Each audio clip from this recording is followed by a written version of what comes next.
buenas tardes, bienvenidas y bienvenidos todos una tarde más al programa de Ángeles Zapata. Como siempre, todos los jueves a las 6 de la tarde, aquí en la 9 y cualquier día y a cualquier hora, a través de nuestro canal de YouTube. Os voy a recordar que también podéis vernos los jueves a las 12:30 de la noche para los que no dormís y los domingos a las 7:30 de la tarde. Y como os decía, nuestro canal de YouTube lo tenéis por aquí debajo. Os tenéis que suscribir porque nos hacéis muy felices y además nos hace mucha falta. ¿Qué es lo que hay que hacer, Ángeles? ¡Qué pesada! Solamente tenéis que coger vuestro teléfono, abrir la aplicación YouTube, buscar programa Ángeles Zapata y hacer clic. Y además lo tenéis que hacer esta vez con más ganas porque tenemos novedades muy gordas, se vienen cosas muy bonitas que solamente las vamos a decir ahí en nuestro canal de YouTube.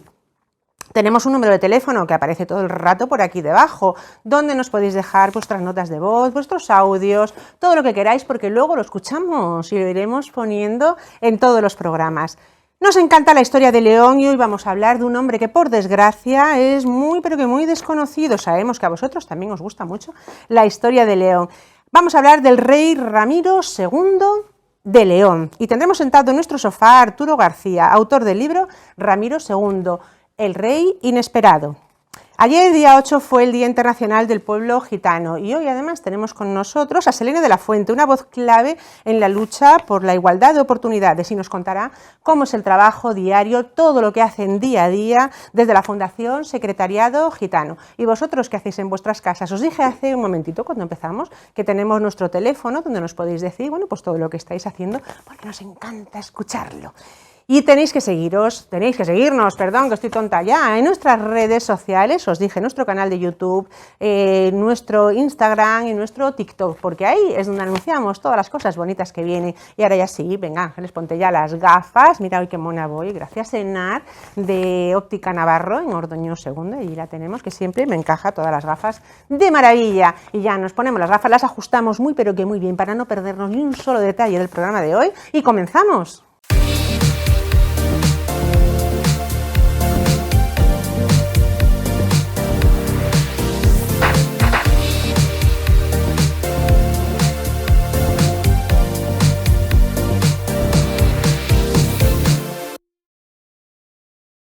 León va a ser el lugar más caro del mundo por un día. Si vives en León y tienes un sofá libre, no sé, una tumbona, una hamaca, una terracita, lo que sea, no tienes eso. Tienes un tesoro porque el próximo día 12 de agosto nuestra ciudad va a ser el epicentro del mundo por el eclipse solar. Pero lo que estamos viendo estos días en los portales de reservas no es astronomía, esto ya es de ciencia ficción. ¿Sabéis lo que piden por dormir en León esa noche? Bueno, vamos a ver, cualquier fin de semana normal, ojo, dependiendo de dónde vayas, puede costar 80 euros, 100, dependiendo de dónde vayas. Bueno, pues esa noche se multiplica por 10, incluso por 20, o sea, es que estamos ya locos, hemos perdido el norte. Incluso hemos visto en un portal de estos de anuncios, no voy a decir cuál, un apartamento se alquila esa noche por 21.000 euros, que sí, por 21.000 euros, o sea, lo que te cuesta un coche, bueno, es que no quiero ni pensarlo. Y eso es lo que está cobrando mucha gente por esa noche en León. ¿Por qué esta locura? Porque León es el mejor sitio de Europa para verlo. Van a venir científicos de la NASA, de Japón, de Hawái, bueno, de todo el mundo que ya lo tienen todo reservado. Y hay mucha gente que ha visto este filón y dice, pues oye, voy a alquilar mi balconcito, voy a alquilar lo que sea. Así que ya sabéis, vecinos, el 12 de agosto se hará de noche en León a las 8:30 de la tarde. Será solamente un par de minutos, así que id preparando las gafas para el eclipse, porque este agosto en León el cielo es gratis, pero el suelo no.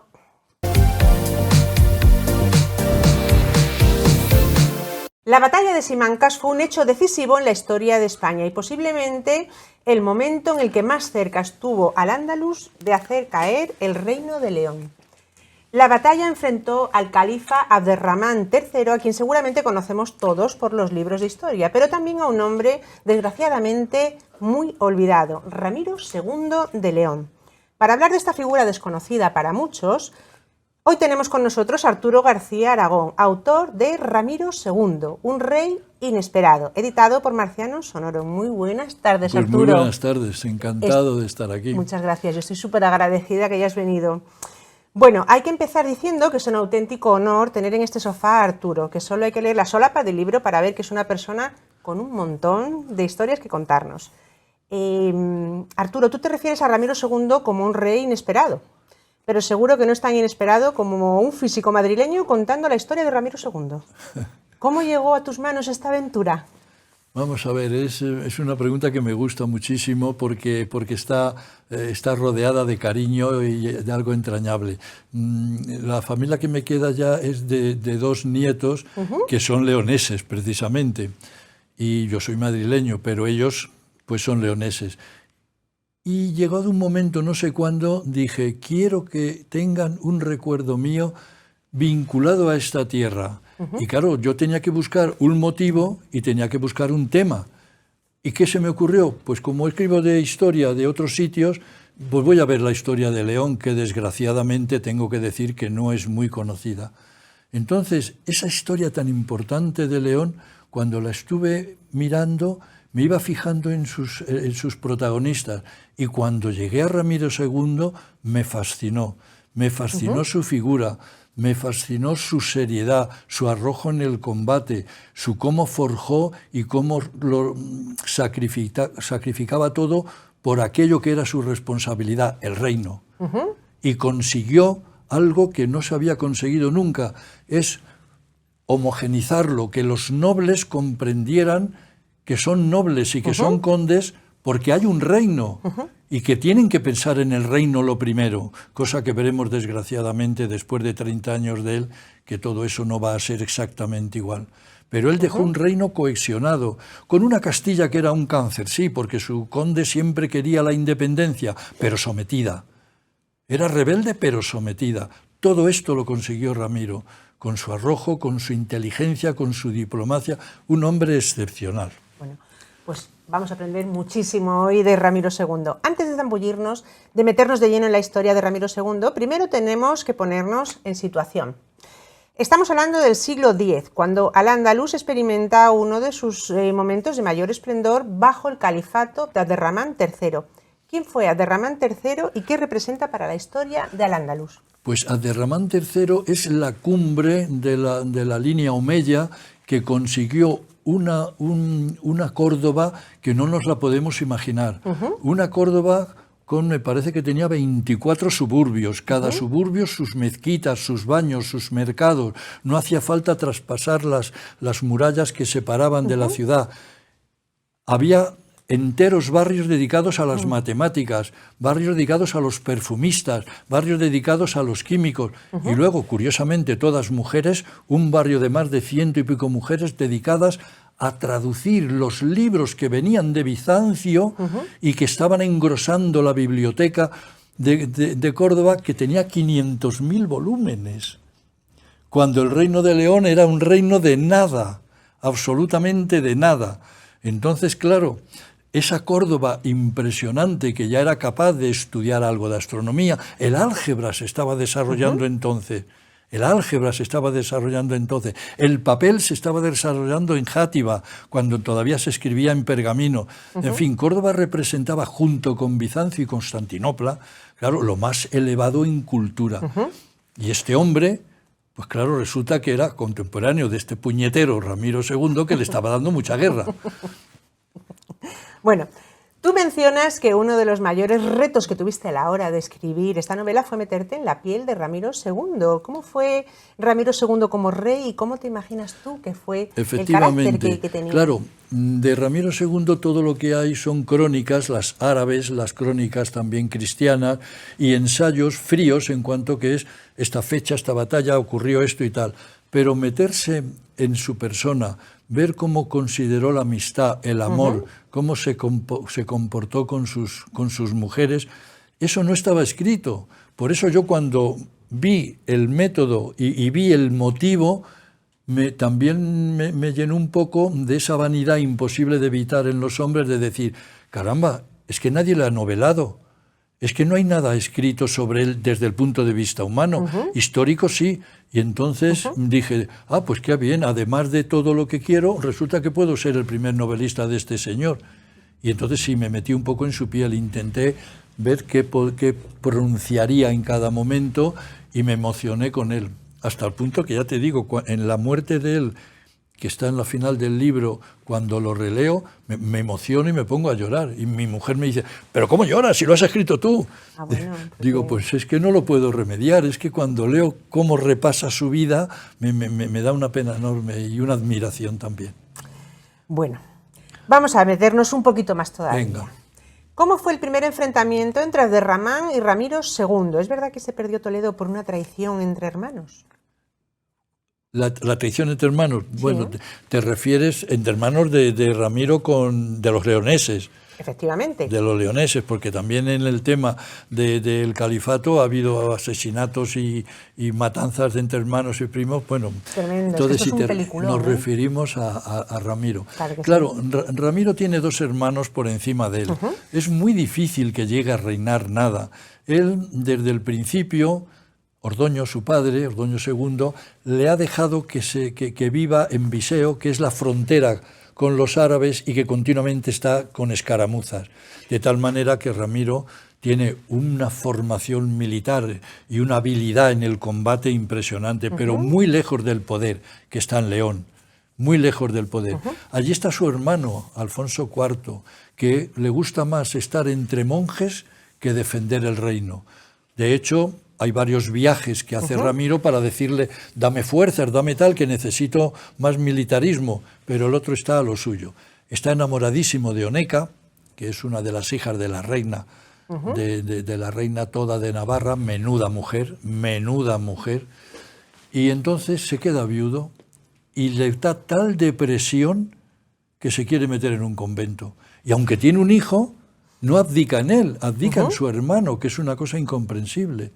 Total, que Ramiro se encuentra con que es rey de León, se le unge aquí en la iglesia de León, se le unge, es el rey y ya está. Y empieza a preparar la cuestión militar, que es lo suyo. Claro. Bueno, me acabas de hablar de Oneca Fortúnez de Pamplona. Sí. Oneca es la hija de la reina de Navarra, o del reino de Pamplona. Entonces se llamaba Reino de Pamplona. El reino de Pamplona, y claro, este hombre se queda viudo y abdica totalmente, que es cuando Ramiro empieza a preparar una acción brutal contra Toledo, que la está preparando, que es su primera acción militar de envergadura. Bueno, en el año 973, ¿tú sabes que me confundo en algo? Me dices, Ángeles. 973, sí. En el año 973, Abderramán toma Calatayud. Sí. Saquea Pamplona y somete al gobernador de Zaragoza. Ahí en nada, ¿eh? En este momento el reino de León está rodeado y en el 937 Abderramán se prepara para una campaña militar sin precedentes. ¿Qué estaba en juego en este momento? ¿Estaba el reino de León en peligro? Has empezado la pregunta por algo que luego hemos seguido más adelante, pero has dicho que de alguna manera asoló Pamplona. Exacto. No debemos de dejar un detalle ahí. Dímelo. Que merece la pena. Sí, fue a Pamplona, pero hay algo que a mí me llamó mucho la atención al principio, que es, ¿cómo es posible que la reina de Pamplona, que es una vasca, sea nada menos que tía carnal de Abderramán III? Eso suena que chirría. Abderramán III, un árabe omeya, un árabe... Y dices que la reina de Pamplona es tía carnal. Pues al principio del libro tuve que mirar mucho para poder explicar todo eso, que es una historia muy bonita. Pero, que a lo que voy, la reina salió, cuando estaba arrasando Pamplona, a buscar a su sobrino y de rodillas le dijo que por favor no siguiera. Y con su habilidad consiguió que Abderramán recogiera un poco velas y la forma de asolar no fuera tan terrible como fue. Luego cogió efectivamente al emir de Zaragoza, que era un poquito revoltoso y que incluso va a hacer algunos planes con Ramiro más adelante, y también le sometió, y que también va a tener un papel importante. Y entonces llegamos a lo último que estabas diciendo. Efectivamente. ¿Qué estaba en juego en este momento? ¿Estaba el reino de León en peligro? El reino de León, vamos a ver, el reino de León estaba en peligro en cuanto a los planes de Abderramán. Abderramán estaba un poco cansado de que Ramiro le estuviera ganando pequeñas batallas por diversos puntos, porque toda la parte del Duero era una parte conflictiva, sobre todo Zamora, sobre todo Osma, había varias fortalezas importantes y siempre se estaba con incursiones árabes, con incursiones cristianas, eso era un follón. Y entonces llegó un momento que por prestigio Abderramán pensó, esto se tiene que acabar, ese cristiano de ese reino atrasado, porque estamos diciendo bibliotecas de 500.000 libros, y allí en León no había nada de eso, en León era la espada. En León, como pongo en boca de Ramiro, cuando hablan de barcos, dice, la marina, eso que es nosotros, la astronomía, no, nosotros es la espada y seguir ganando terreno al moro. Eso es nuestro... Pero es que el califato no, el califato era álgebra, era matemáticas, era de todo, era literatura, era de todo. La poesía árabe que se desarrolla en esos tiempos es una poesía hermosísima. Y claro, Abderramán dice, mi prestigio no puede estar en vilo por culpa de este salvaje, porque le llamaban demonio, no puede estar por este demonio. Así que vamos a acabar, si a fin de cuentas es un reducto pequeño. Es verdad que al principio no se le hizo mucho caso a las partes nórdicas, porque entre las cordilleras, la humedad y demás, el tema de agricultura y tal era más delicado. Bueno, y por eso se pudo desarrollar un poco Asturias y luego León. Entonces decidió acabar con el reino de León. La cosa más natural, ¿no? Es decir, somos tan potentes, vamos a acabar con este pequeño molestia y entonces organiza una yihad. Pero para organizar la Guerra Santa tiene que ser califa, que es lo que pasó en ese año. Que en ese año, él que era un emir, que significa un gobernador militar, se convierte en califa, que significa descendiente de Mahoma. Ya la cosa es muy gorda. Si eres descendiente de Mahoma y eres califa, eres director espiritual de todo el Islam.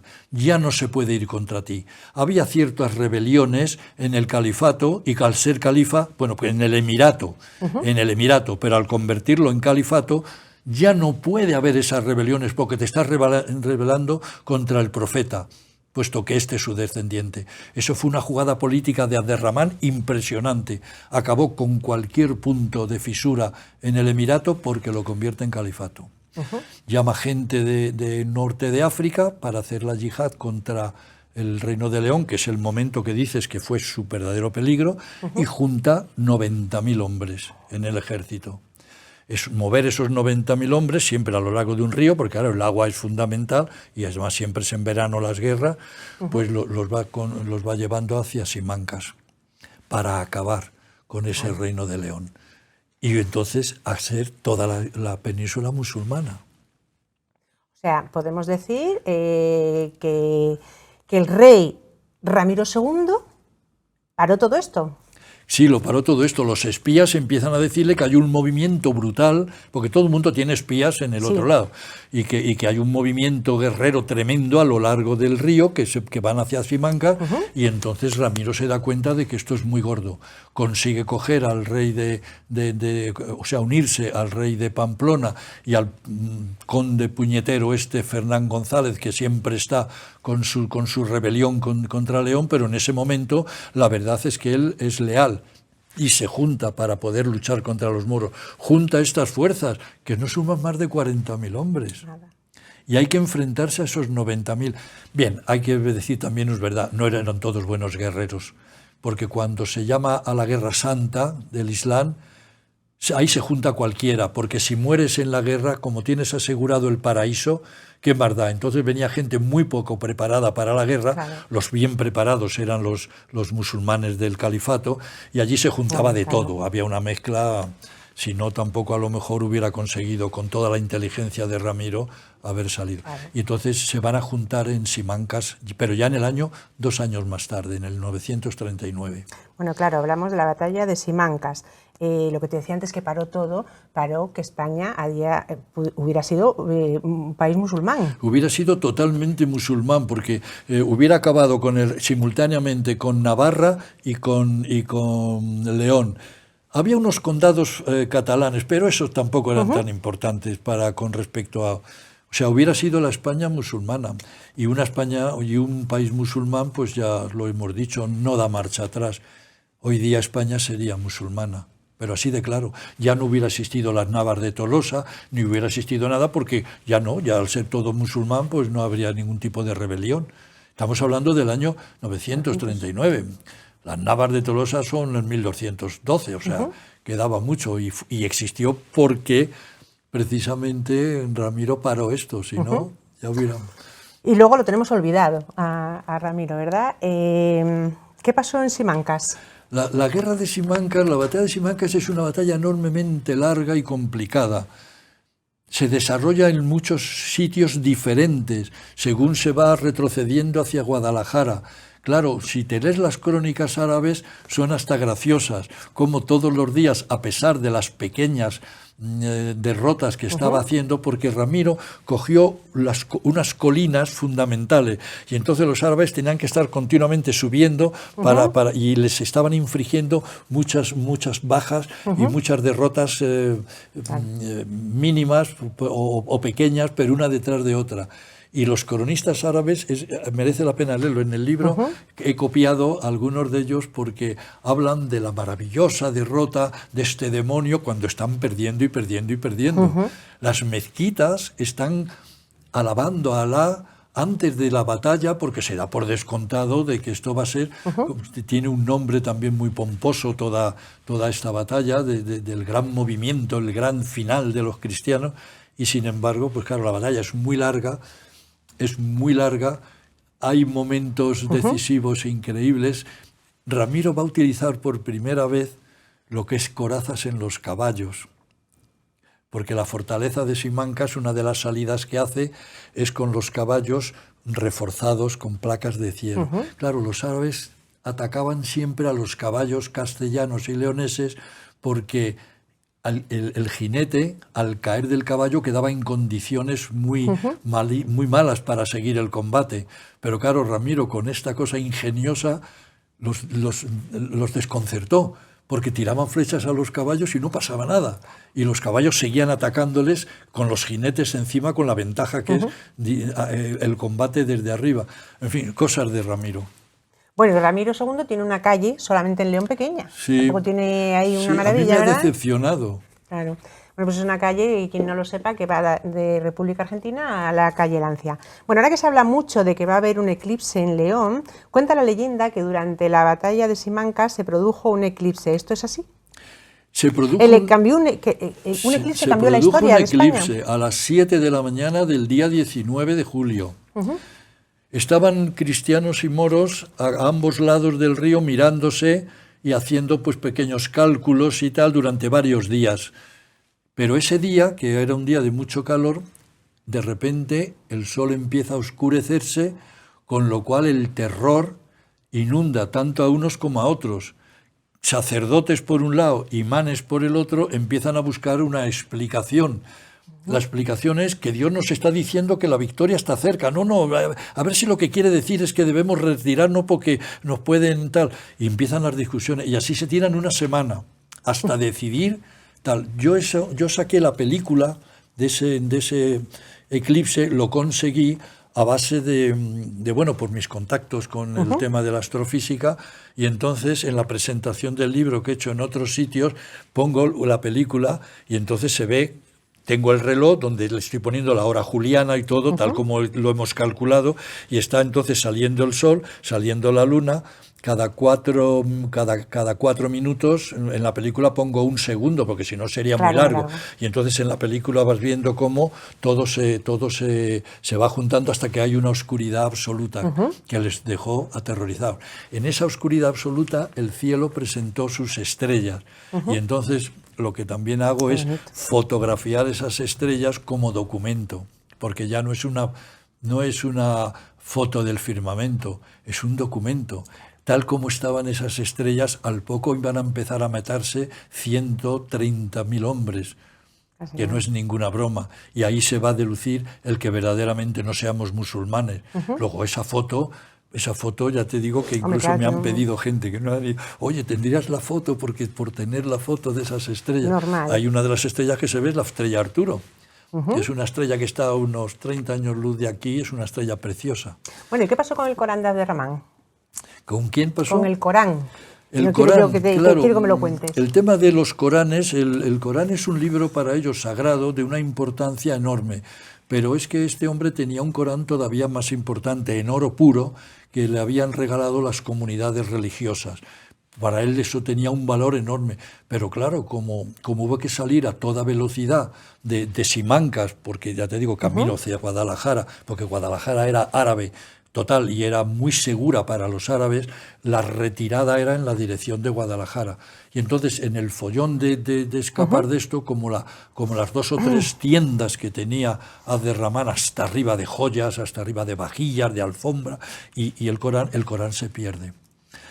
Ramiro sabe que está desesperado ya una vez que ha conseguido, se acaba la batalla y se retira a Córdoba y crucifica a la mitad de los generales porque les echa la culpa, porque la crucifixión era muy normal entonces, era un castigo muy normal, crucifica, pero la crucificación hay que darle su verdadero valor, eso de los clavos y tal no es así, eso la pintura cristiana ha elevado de alguna manera la belleza cruel de lo que es crucificar con clavos y tal, pero no se crucificaba con clavos porque se caían los cadáveres. La crucificación siempre era con cuerda.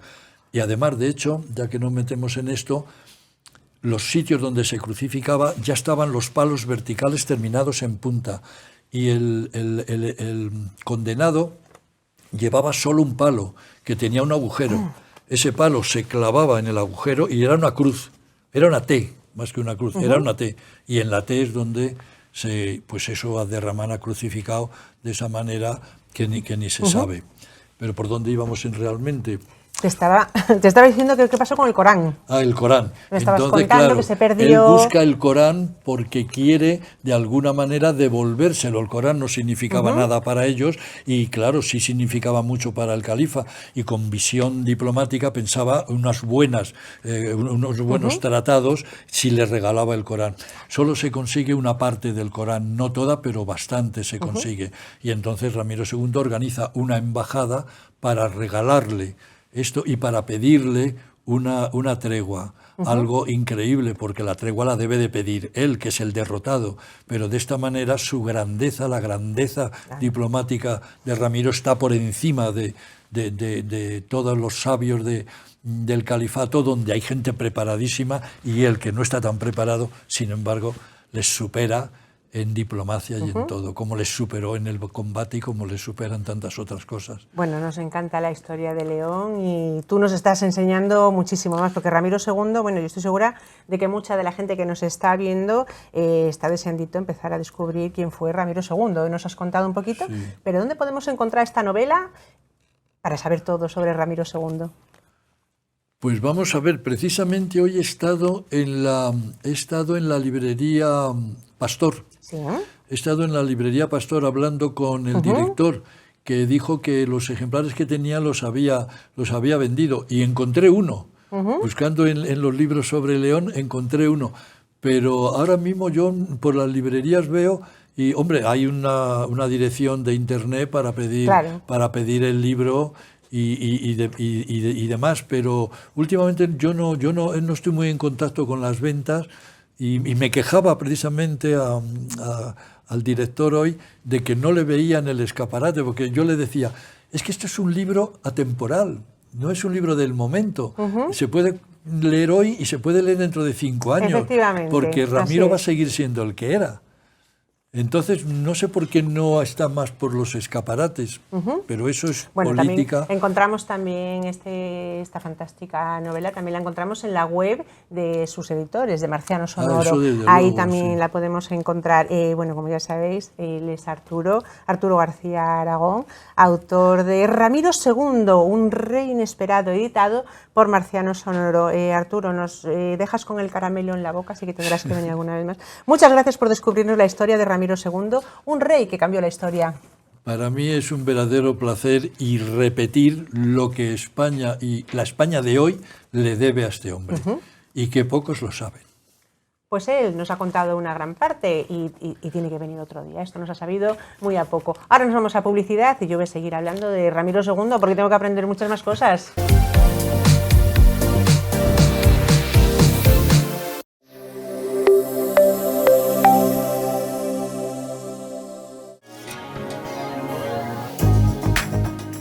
¿Quieres apostar por energías renovables en tu vivienda o negocio? En Domotec somos líderes en instalaciones eléctricas, fotovoltaicas y domóticas en la provincia de León. Profesionalidad y experiencia son nuestros pilares fundamentales para enfocar y resolver proyectos de cualquier naturaleza.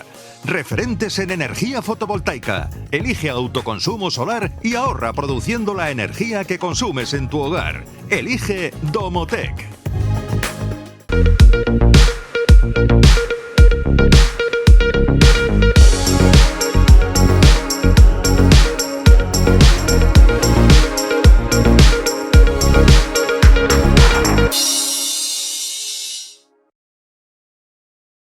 En la Plaza del Huevo, Cervecería Victoria es ese rincón donde el tiempo se detiene entre una caña bien tirada y una tapa de las de toda la vida.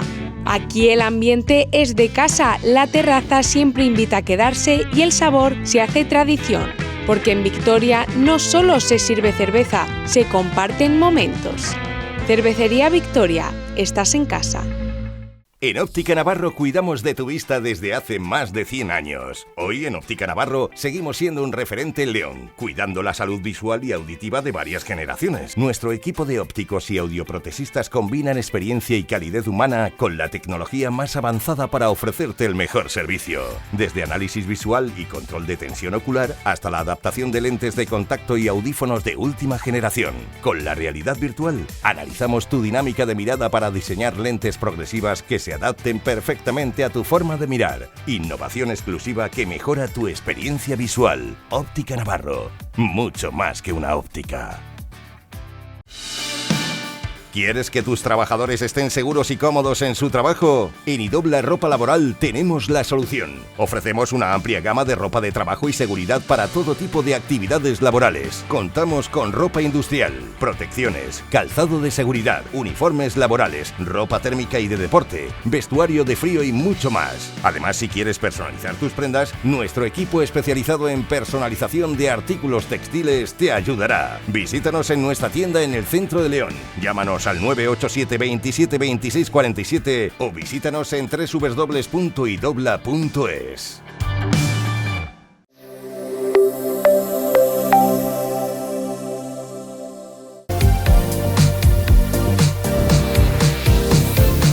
Me encanta esta sección, la sección de Cuéntaselo Ángeles. ¿Qué es lo que tenemos que hacer? Bueno, tenemos todo el rato un número de teléfono, siempre está por aquí debajo, y yo me voy a poner las gafas porque no veo nada. Tenemos un número de teléfono en el que nos podéis dejar, bueno, pues vuestras notas de voz, vuestros vídeos, todo lo que queráis, que nosotros luego los vamos escogiendo y los vamos poniendo. Pero antes de eso, cada vez que cojo el teléfono, ¿de quién nos acordamos? De Bego, en Mobileón, en Gran Vía de San Marcos, número 4. Que tenemos un problema, yo es que todavía no entiendo cómo hay gente que dice: oye, voy a negociar con mi compañía de teléfono. Yo me echo las manos a la cabeza y digo: ¿pero qué dices, Pepi? Que no, que eso no se puede hacer, que tienes que ir con una persona que te atienda, porque luego pasa algo y ¿qué hacemos? Luego perdemos los números de teléfono, perdemos que no, que hay que ir a una persona que nos gestione lo que necesitamos de verdad, porque no es que haya 2 o 3 compañías de teléfono en el país, hay muchísimas, no quiero decir cuántas porque no lo recuerdo, pero hay muchísimas y Bego se encarga de buscarnos la compañía adecuada para nosotros, tanto en llamadas como en gigas, como en cobertura, todo lo que necesitemos, ella nos va a poner ahí. En esa compañía. ¿Y dónde la encontramos? En Mobileón, no se nos olvide, en Gran Vía de San Marcos, número 4. Bueno, como decía antes, tenemos un número de teléfono. Esta semana vamos a hablar de Semana Santa, de los días que hemos pasado.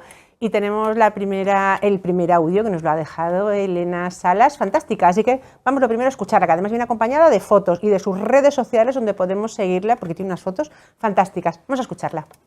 Buenas tardes, Ángeles, soy Elena Salas, papona y amante de la Semana Santa leonesa. Me gustaría hacer un poco mi balance de este año. La Semana Santa comenzó con una previsión meteorológica muy favorable y eso ayudó a que en los primeros pasos de las cofradías en la calle se notara que el ambiente era especial y resultaba difícil encontrar un hueco para ver las procesiones. Las predicciones se cumplieron y todo el trabajo realizado por las cofradías y hermandades durante todo el año pudo verse reflejado satisfactoriamente, ya que todos los cortejos procesionales salieron a la calle. Hacía años que no se vivía una Semana Santa así. León se llenó de gente, no solo de lugareños, sino también de familiares y visitantes que querían conocer un poco más de León y su Semana Santa. Creo también que la participación de nuestro Padre Jesús Nazareno en el jubileo de las cofradías en Roma ha incitado a mucha gente a visitar León y conocer nuestras tradiciones. Incluso en la Semana Santa de los pueblos también se ha podido ver un incremento de público en las aceras. Si tuviera que destacar un momento especial de esta Semana Santa, sería la vuelta de la banda de cornetas y tambores de la Cofradía Dulce Nombre de Jesús Nazareno para la interpretación de la Marcha de la Dolorosa en el acto del encuentro durante la procesión de los pasos en la mañana de Viernes Santo, después de 21 años, lo cual a mí me teletransportó a ese encuentro que yo recuerdo siendo una niña. Para muchos, como para mí, esta semana de después es una semana de resaca emocional y de andancio. A mí me quedan muchas fotos por revisar, las cuales me hacen vivir casi en Semana Santa durante los 344 días siguientes, hasta que de nuevo sea Viernes de Dolores. Puede que se hayan cometido fallos o haya habido algún percance, pero no cabe duda de que hemos disfrutado un montón. Un saludo, Ángeles. Bueno, Elena, muchísimas gracias por esas palabras que has tenido un ratito para nosotros y habéis visto las maravillas de fotografías que son hechas por ella y sus redes sociales. ¿Dónde podemos seguirla? Claro que sí. Bueno, y tenemos otra llamada de un vecino de aquí de León, muy jovencito, que en este caso nos va a hablar del entierro de Genarín, que levanta ampollas. Vamos a ver lo que nos cuenta. Hola, buenas. Yo estuve este año en la procesión de Genarín y estuvo, bueno, muy bien, como todos los años, que siempre, bueno, siempre es entretenida, hay mucha gente. Cada vez hay más gente, pero bueno, eso sí que igual lo deberían controlar un poco, pero bueno. Y sobre el tema del botellón, yo creo que la gente es un poco pesada, o sea que tampoco es para tanto. A las 3 de la mañana pasan a limpiarlo todo, ya lo cortan, cierran todos los bares y todo para que lo puedan limpiar sin problema, así que tampoco veo dónde, o sea, qué problema hay más allá de ese, la verdad, pues no sé. Y, hombre, algo que sí he notado, pues que hay mucha gente y es difícil encontrar un sitio pues para ir al baño o para tirar tus cosas. Es que directamente no ponen contenedores ni baños públicos ni nada. Pues normal que al final esté todo tirado por el suelo y esté todo lleno de mierda, básicamente. Pues es normal, si no ponen ningún tipo de solución, pues al final va a haber ese problema siempre. Así que el problema no es tanto la gente porque se va a seguir haciendo el botellón, porque da dinero a los bares y da dinero a la ciudad en general, sino que el problema va a ser que no pongan ningún tipo de medida para que no se llene todo de suciedad, digo yo. Bueno, podemos estar de acuerdo o no podemos estar de acuerdo, no seré yo quien diga nada, pero lo que sí que estaremos todos de acuerdo es que ha dejado muchísimo dinero en la ciudad y eso creo que es bastante importante. No se nos olvide, Movileón en Gran Vía de San Marcos número 4. Cualquier problema que tengamos de telefonía o de luz, que están las cositas, que no veas tú cómo está la cosita de caliente, siempre Abego es una persona, nuestra persona de confianza que nos arregla todos los temas de telefonía. En Gran Vía de San Marcos número 4, no os olvidéis, Bego, vais allí, llamáis, pum, pum, pum, y ya está. Y allí estará ya Bego que nos atiende, como siempre, maravillosa.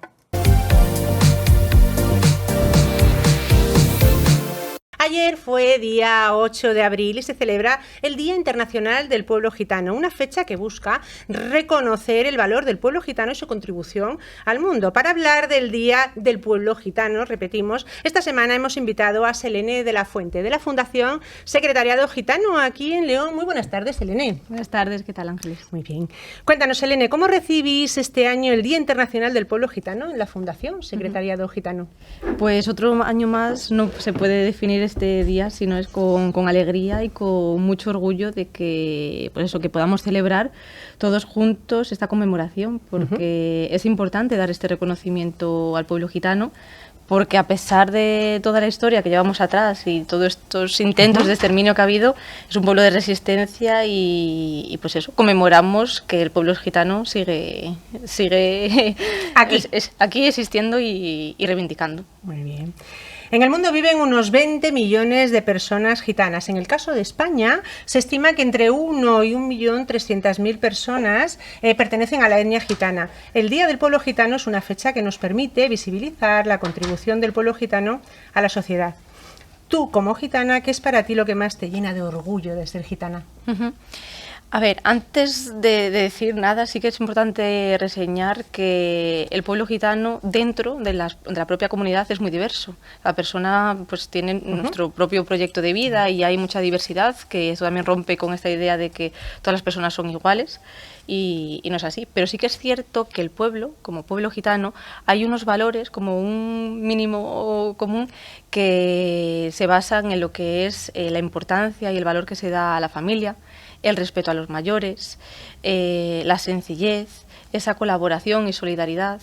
Y yo creo que como gitana es algo que nos representa, que me llena mucho de orgullo y que es algo que, a pesar de que han ido evolucionando ciertas tradiciones, estos valores siguen permanentes, ¿no? Es la raíz que nos identifica y creo que es de valorar. Claro que sí, como para no... Bueno, yo le doy las gracias porque me ha traído un lazo súper bonito para... Bueno, yo también estoy de celebración. ¿Cómo surge la celebración del Día del Pueblo Gitano? Para ello nos remontamos a 1971, que se celebra el primer Congreso Internacional Gitano en Londres, en el cual se establece el día 8 de abril como el Día Internacional del Pueblo Gitano y además una bandera y un himno. El himno se llama Yelem Yelem y cuenta, la letra es muy triste, la verdad, pero cuenta la historia que ha tenido que ha sufrido el pueblo gitano, esa historia de persecución, de genocidio, de exterminio. Y luego, por otro lado, la bandera, no sé si la conocéis, es azul por arriba, verde por abajo y tiene una rueda roja en el centro. El azul representa la libertad, el cielo. El verde, pues el campo, ¿no? La tierra, y la rueda de carro, porque el pueblo gitano era un pueblo nómada, no tenía un lugar fijo de residencia, y se ha querido elegir el rojo por la sangre, por toda esta historia de genocidio. Bueno, me has contado ya cuál es la historia de la bandera. Claro, sí. Yo que te decía, digo, me lo tiene que contar, porque es algo que siempre me he preguntado. Fechas como el Día del Pueblo Gitano nos permiten acercarnos a una comunidad que, como decíamos, representa a muchísima gente. ¿Conocemos el origen del pueblo gitano? Yo creo que la sociedad no conoce, ya no solamente que no conozca el origen del pueblo gitano, sino que no conoce al pueblo gitano. En el 2026, ya hace 601 años de la llegada del pueblo gitano a la península ibérica, y a pesar de ser la minoría cultural mayoritaria del país, seguimos siendo los grandes desconocidos. Existe una imagen social muy negativa que, de hecho, a finales del 2025 se publicó un eurobarómetro en el que se dictaminaba que efectivamente la imagen social del pueblo gitano, dentro de todas las minorías, en primer lugar estaba la población marroquí y en segundo lugar la población gitana. Y claro, esto es una realidad muy dura y además independientemente de ideas políticas, clase social, entre las personas entrevistadas. Entonces hay un gran desconocimiento del pueblo gitano y esto creo que genera esa imagen negativa hacia nosotros. Bueno, hoy nos estás aclarando muchas cosas que teníamos un poquito desconocidas. ¿Cómo llegó el pueblo gitano a España? Creo que lo desconocemos muchas personas. Parten de la India. Partimos de la India. Hay dos teorías, una que el origen es de la India y otra de Egipto. Por eso la palabra gitano, que deriva de egipciano. Pero bueno, históricamente el reporte, ¿no?, que hay y los documentos históricos sí que abogan más por la llegada, o sea, el origen desde la India, y se llegó por todo lo que es Europa y la entrada a la península ibérica se hizo por Aragón. Bueno, es que lo cierto es que el pueblo gitano es fundamental para entender la historia y la cultura española, pero la historia del pueblo gitano no siempre ha sido fácil, ¿no? No. De hecho, hay un libro que se llama Legislación Histórica dedicada a los gitanos, de Antonio Gómez Alfaro, que es un compendio de más de 250 pragmáticas antigitanas que han estado en nuestro país desde la llegada del pueblo gitano.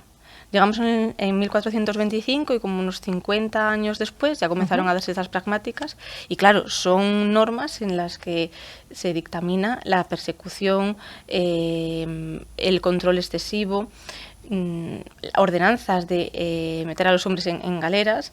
Como digo, son normas muy, muy duras y que recordemos que hasta en 1933 estaba vigente la ley de vagos y maleantes. Y de hecho, también había muchos reglamentos del protocolo de actuación de cuerpos y fuerzas, en este caso de Guardia Civil, que también tenían estas normas. Y como digo, la historia del pueblo gitano es una historia de persecución, de resistencia y una historia muy, muy dura, la verdad. Ay, sí, lo que nos estás contando nos encoge un poquito el corazón. Cuando se habla del pueblo gitano, muchas veces el discurso que se nos viene a la mente está lleno de mensajes totalmente negativos, pero dentro de la comunidad gitana encontramos muchos valores positivos de los que todos deberíamos aprender mucho. Por ejemplo, la familia. ¿Qué valor tiene la familia para el pueblo gitano? Yo creo que es el pilar fundamental. El pilar porque, y claro, esto nos remontamos tenemos que hablar de la historia. Al ser un pueblo nómada, las relaciones sociales eran con la familia. Entonces, yo creo que eso también está instaurado en la conciencia y en el diario del pueblo gitano a día de hoy. Y también porque si de puertas para afuera existe ese rechazo, esa persecución, esa discriminación, claro, el sentirse en comunidad, eso es un apoyo. Entonces, como digo, la familia es un pilar muy, muy importante y además entendiéndose la familia como familia extensa, no solamente lo que es matrimonio, padres, madres, sino extensiva a tíos, primos y demás familia, demás. Exacto. El Día del Pueblo Gitano también nos ofrece la oportunidad de hablar de una de las palabras más importantes que hay, igualdad. ¿Qué retos sigue encontrando la comunidad gitana a día de hoy? Paradójico, porque cuando pensamos en nuestro país, ¿no?, en España, la representación siempre quizás es el traje de flamenca, ¿no?, el flamenco, y claro, eso se relaciona directamente con el pueblo gitano. Pero luego existe una vulneración de derechos, hay un rechazo, hay una discriminación y es muy duro cómo las personas gitanas están con esa mochila en el día a día, no se encuentran en una situación de igualdad de oportunidades. Dentro de mi trabajo, en la detección de casos de discriminación en la Fundación Secretariado Gitano, es muy duro cuando escuchas a una mujer gitana que tiene que borrarse su orgullo identitario y no parecer gitana. Por ejemplo, cuando va a aplicar una oferta de trabajo, a una entrevista de trabajo, a una entrevista para alquilar una vivienda, tiene que negar que es gitana y físicamente no parecerlo. Esto es muy tremendo, estamos en el 2026, ¿eh? Sí. Y la discriminación existe y está presente en todos los ámbitos vitales. Educación, sanidad, vivienda, empleo, acceso a bienes y servicios. Claro, esto es un peso que dificulta el desarrollo vital y el proyecto de vida. Y como digo, es una mochila que muchas otras personas no cargan y es muy complicado. ¿Es igual la situación para las mujeres gitanas que para los hombres? No, es todavía quizás peor, porque la mujer gitana puede sufrir una doble discriminación por la pertenencia étnica, eso es, y el género. De hecho, es lo que se llama discriminación interseccional, cuando interseccionan ambos factores y hacen que la situación discriminatoria tenga un agravio mucho mayor. ¿Hay algún reto que experimenta el pueblo gitano que como sociedad no entendemos o no le damos la suficiente importancia? Sí, yo creo que el resumen de todo esto, el acceso a la vivienda, a un trabajo digno, a poder enfrentarse, pues eso, ¿no?, a una educación sin prejuicios. Como digo, la mochila del prejuicio y del estereotipo siempre, vayas donde vayas. Bueno, ¿qué iniciativas impulsáis desde vuestra fundación, desde la Fundación Secretariado Gitano aquí en León, para combatir los retos a los que se enfrenta el pueblo gitano? A día de hoy, lo primero, un llamamiento a que las leyes existentes sean efectivas, ¿no?, para asegurar los derechos, pero por otro lado creemos necesario la existencia de una ley integral de promoción, reconocimiento e igualdad del pueblo gitano. ¿Por qué? Porque desde ese reconocimiento de las instituciones se palían esos prejuicios y esos estereotipos, que es el caldo de cultivo para las posteriores discriminaciones y vulneraciones de derechos. Bueno, Selene, tú si algún día tuvieras hijos, heredarán tu sangre gitana. ¿Cómo te gustaría que fuera el mundo en el que se críen las nuevas generaciones? Pues un mundo en el que no exista el rechazo, que no exista el prejuicio, que puedas decir que eres gitano y que no te miren mal, que no te denieguen, que mis hijos cuando estén en el patio del colegio puedan jugar con todos sin ningún reparo. ¿Y a qué me refiero con esto? Porque esto es algo que también ocurre. Muchos niños que en sus casas los padres les prohíben jugar con otros niños porque son gitanos. Entonces, que son realidades muy, muy duras y que ojalá poco a poco la sociedad se sensibilice, la población gitana se empodere y haya, como digo, una igualdad ya no solamente formal, sino también material. Bueno, lo acabas de decir súper bien. ¿Qué mensaje debemos le debemos mandar a personas que nos están viendo hoy? Ayer fue el Día del Pueblo Gitano. Pues animo a que todas las personas no gitanas nos conozcan, que conozcan al pueblo gitano, que conozcan también la actividad que desarrolla la Fundación Secretario Gitano, que estamos abiertos al público y, como digo, el gran miedo viene siempre desde el desconocimiento. Creo que nos da tiempo a que nos cuentes qué es todo lo que hacéis desde la Fundación. Eso sí que es desconocido. Sí, yo creo que sí. Esta entidad ya lleva en León más de 20 años y es una entidad intercultural, es decir, trabajamos personas gitanas y no gitanas por la promoción integral del pueblo gitano. Y para ello se actúa desde 3 puntos, 3 ejes de intervención: apoyo en educación, apoyo en empleo e igualdad. ¿Por qué? Se aboga siempre por la educación, porque es un derecho transformador, es la herramienta para una inclusión efectiva. Y dentro de estos ejes de intervención se desarrollan programas para la promoción y la titulación en eso de apoyo educativo. Luego también existen, para aquellos que han abandonado los estudios, que puedan retomarlos. Existen formación prelaboral, convenios con empresas para que realicen prácticas. Y luego también existe el caso de detección de casos de discriminación. Hay programas específicos para mujer gitana, entonces la actividad sí que es bastante amplia. Y además se coordina un centro educativo que se llama Hogar de la Esperanza, que también es escuela infantil, guardería, y luego hasta los 6 años. Y como digo, es un recurso muy valioso para todas las familias y además, como digo, no falta detalle. Hay comedor escolar, hay transporte, hay servicio de guardería, hay madrugadores y bueno, eso es un poquito lo que ¿Es para todos los niños? Pueden entrar todos los niños. Sí que es cierto que atendemos en la gran mayoría a población gitana, pero está abierto para cualquier persona. Bueno, pues algo que también desconocíamos. ¿Cómo nos podemos sumar a esta celebración? Participando, tan simple como participando. Celebramos un acto conmemorativo en el Ayuntamiento de León, que estaba abierto al público, y una exposición sobre los 600 años, ¿no?, y la historia del pueblo gitano. Entonces, pues para los próximos 8 de abril, que todo el mundo está invitado a participar. Bueno, pues que vengas el año que viene también, en este día 8 de abril, el Día del Pueblo Gitano, y que me digas: Ángeles, pues esto ha cambiado mucho, ¿eh? Ojalá ya que no sí. tenemos ya la mayoría de las cosas que hablamos el año pasado, ojalá que sí. Vamos a recordar que estamos en el 2026, por favor, que estas cosas son de paletos, ya está todo muy pasado de moda. Selene de la Fuente, de la Fundación Secretariado Gitano, aquí en León, muchísimas gracias por acompañarnos y por darnos a conocer, bueno, pues muchas cocinas que estoy segura de que en el otro lado también desconocían. Gracias a vosotros. Gracias a ti.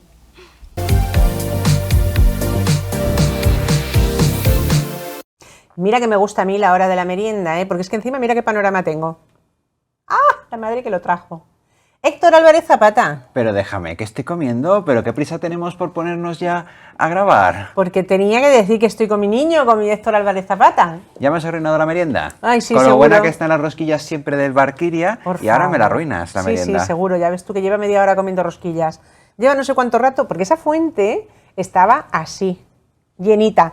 Y aquí va viniendo uno, va viniendo otro, y llegamos a la merienda, mira, con 10 rosquillinas de nada. ¿Qué tal, hijo? ¿Qué tal? Bien, ¿y tú? Yo, de maravilla. ¿Qué tal, ladrona de paz? ¿Qué tal la Semana Santa, hijo mío? Pues bien, la verdad es que la Semana Santa bastante bien. Mira, había estado en Ponferrada, que yo nunca lo había visto, porque fuimos a Ponferrada el domingo y casualmente, pues la verdad es que no sé qué procesión hay. Aquí solo información de rigor. Ya lo veo, ya. Pero la cuestión es que fue muy bonito porque estábamos ahí tan tranquilamente a las 12 menos cuarto tomando un café y de repente empieza a haber petardos, vemos que pasa por la procesión al lado de ¿cómo se llama?, de la iglesia de la Virgen de la Encina. Y pues nada, es que en esa procesión es típico que la Virgen va primero vestida con un manto de luto y después, de que haya estos petardos, de que haya estas campanas, procesiona pero con un manto diferente, con un manto pues más gozoso. Qué bonito. ¿Ves tú? Tenemos una provincia maravillosa. La verdad es que sí. Es verdad, sí. Bueno, pues yo no he hecho nada en especial, he descansado muchísimo, que me hacía mucha falta. He visto muchas procesiones, he visto León, vamos, o sea, una maravilla. Montones de gente por todos los sitios, todos los bares, así, petaditos. O sea, eso ha tenido que dejar un montón de pasta en la ciudad. La verdad es que los leoneses no apreciamos lo suficiente lo bonita que tenemos la Semana Santa. Yo me atrevería a decir que del norte, junto con Zamora, tenemos la mejor Semana Santa que hay en España. Efectivamente, no, y es que es cierto, estamos aquí, los cazurrones, tirando para León, pero es que Oye, ha sido y sin una tener pasos robados, como en otras provincias. ¿Sin tener, perdona? Sin tener pasos robados, como en otras provincias. Lo que dice. Y bueno, yo eso como no lo sé, me callo la boca. Yo me lo he pasado muy bien, una Semana Santa fantástica, con un tiempo maravilloso. O sea, es que te incitaba a salir a la calle, limonadas que nos hemos bebido un montón. Bueno, yo menos cada vez porque me hago más mayor y ya el cuerpo ya no me aguanta tantas limonadas. Mira, nosotros este año hemos hecho limonada de vino blanco. Pues yo no la he probado. Que ahora se está empezando a poner de moda. Sí, estará muy de moda en casa de mi hijo. En casa de su madre no está de moda.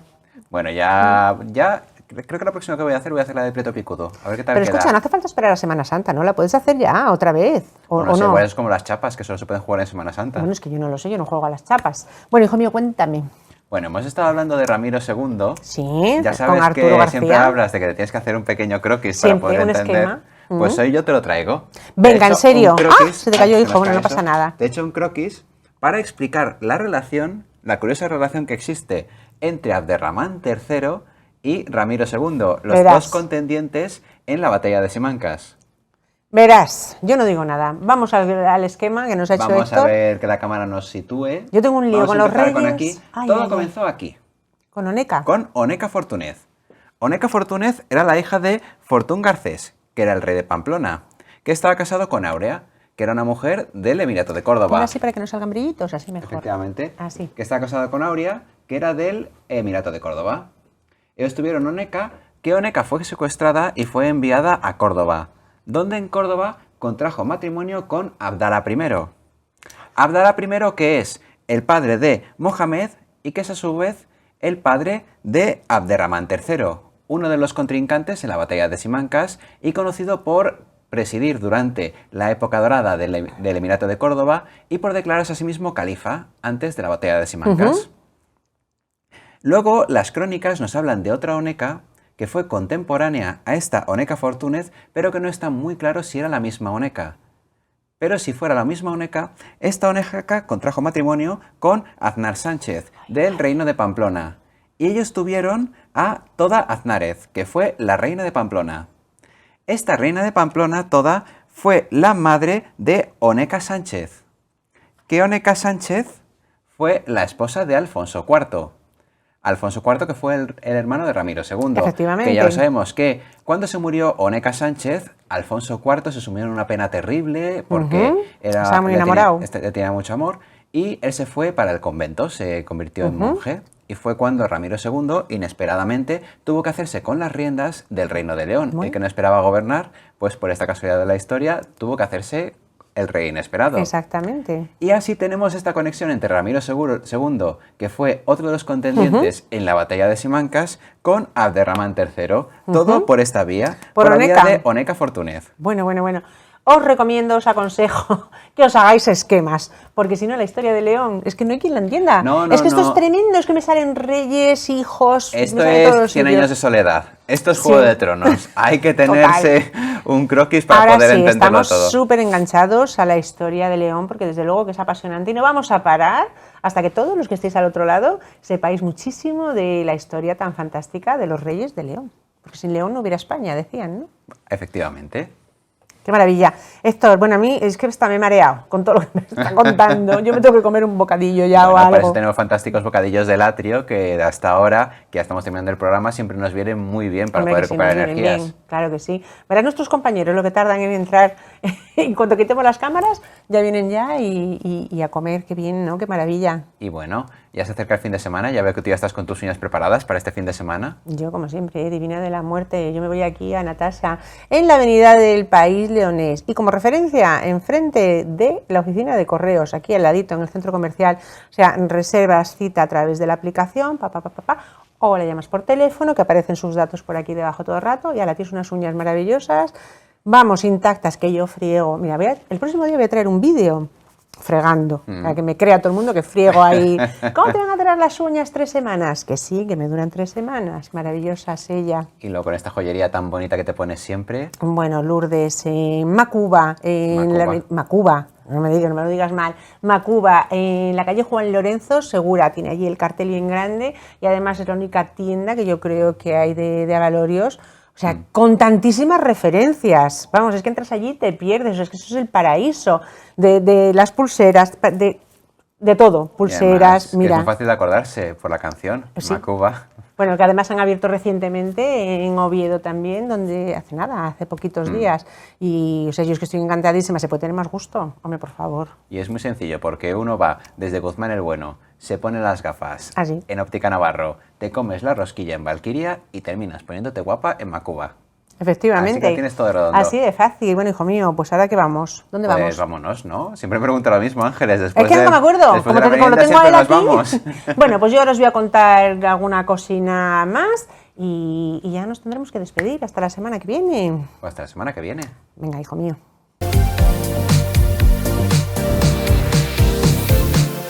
Se nos acaba el programa de hoy y a mí me da muchísima pena. Espero que os lo hayáis pasado tan bien como nos lo hemos pasado nosotros, que ya nos ponemos directamente a preparar el programa de la semana que viene, aquí sentaditos todos en nuestro sofá. Nos vamos con el orgullo de nuestra historia y el compromiso de nuestro presente, gracias a Selene de la Fuente y al Secretariado Gitano, por recordarnos que León se construye con igualdad, con la misma determinación con la que Ramiro II defendió nuestras tierras. No perdáis de vista el calendario. Mañana, día 10, es el Día de la Ciencia y la Tecnología y el día 15 celebramos el arte que tanto nos gusta traeros semana tras semana. Recordad que la historia continúa en nuestras redes sociales, en nuestro canal de YouTube, que ya os expliqué cómo hay que hacerlo. Aparece por aquí debajo, solamente hay que entrar, buscar programa Ángeles Tapata, hacer clic y ya estamos suscritos y recibimos todas las novedades, porque sí, se vienen cosas muy bonitas que no queremos que os perdáis. Aparece también nuestro canal de YouTube, nuestras redes sociales, nuestro TikTok y nuestro Instagram, donde nos podéis seguir. Nosotros volvemos a vernos el próximo jueves a las 6 de la tarde. Recuerdo, nos vemos también los jueves a las 12:30 de la noche, para los que no dormís o dormís poco. Nos ponemos otra vez el programa de Ángeles, vamos a ver lo que dijo, que no lo recuerdo. Y también los domingos a las 7:30 de la tarde. Volvemos el próximo jueves para celebrar el Día Mundial de la Voz, que a mí me falta mucho, hablaremos mucho de la voz la semana que viene. No faltéis, porque aquí en León vuestra voz es la que manda y queremos que este programa sea la plaza del pueblo más grande de toda la provincia y lo vamos a conseguir, gracias todo a vosotros. Y ya no me queda más que deciros que os espero puntuales a las 6 de la tarde el jueves. ¡Feliz semana para todos!